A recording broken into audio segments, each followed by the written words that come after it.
So you stop right there and Obed. And Obed, the name speaks about sorrow, but it's a reminder of how the Lord will bring you out. And when folk talk about Obed, they got to go back in history and see how things picked up for the children of Israel with Obed. But if there had been no Obed, there would have been no Jesse. And if there had been no Jesse, there would have been no David. And if there had been no David, there would have been no Solomon. And if there had been no Solomon, there would have been no Jesus. I got a question to ask you. Do the neighbors know my name?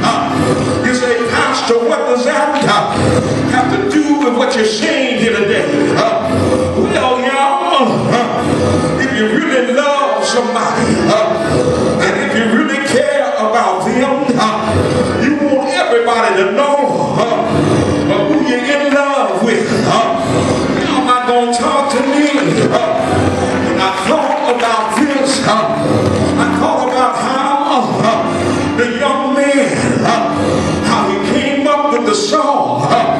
He was in a position of a love relationship. A tree song, y'all, wrote a song about a love relationship. And in the love relationship, they were supposed to be good for one another.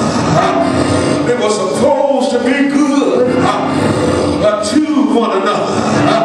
Anybody know anybody like that?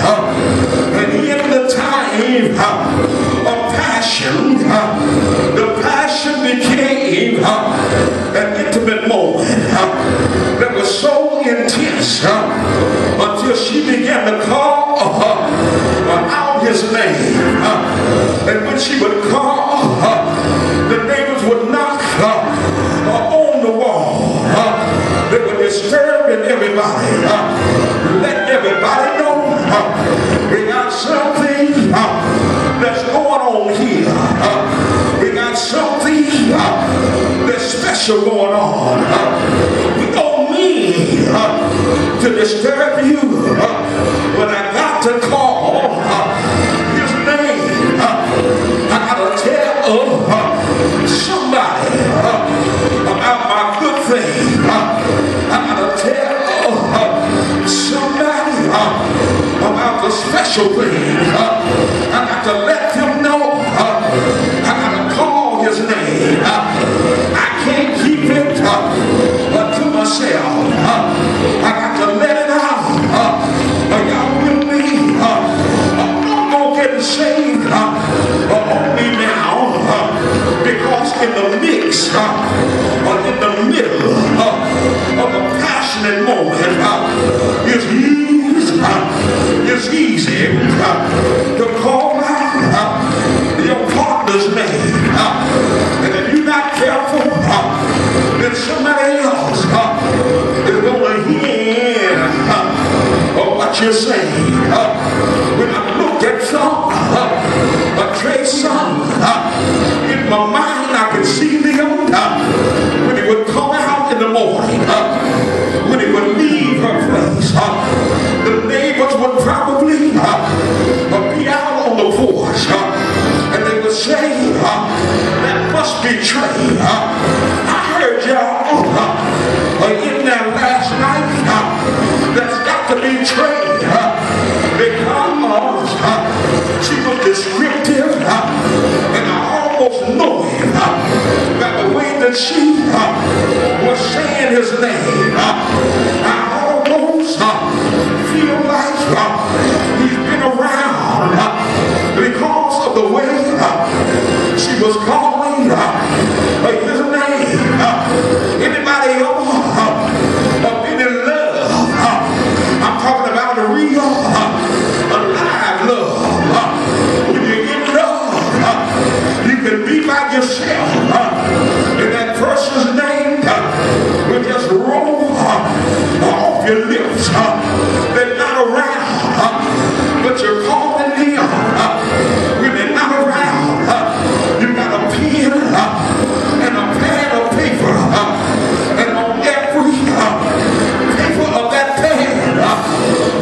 in their name.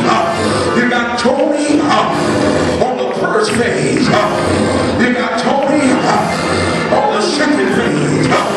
What's wrong? I'm in love. Y'all ain't talking to me. I love Tony. I got him on my mind. He's in my heart. I gotta tell somebody. You want somebody to know, and the neighbors are asking if it's really good to you.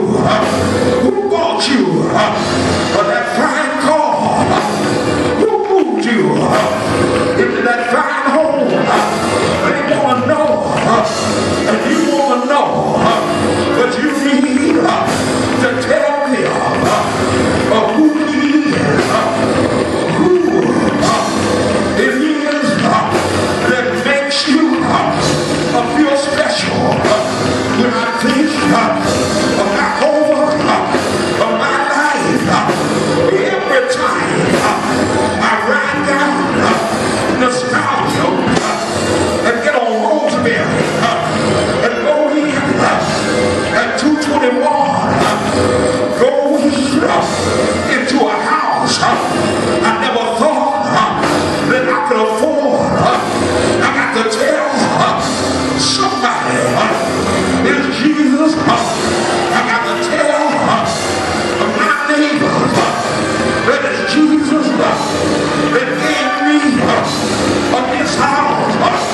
Every time I get in that Lincoln, I got to tell somebody it was Jesus that gave me this Lincoln. Through the neighbors know my name. Yeah, Lord, because I told who you were. I told him that you were the one who bled, who died, who rose.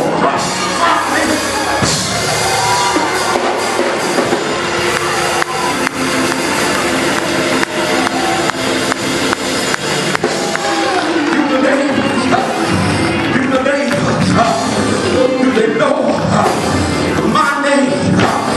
Yeah, Lord. They know you. Well, I told them that your name is above every knee.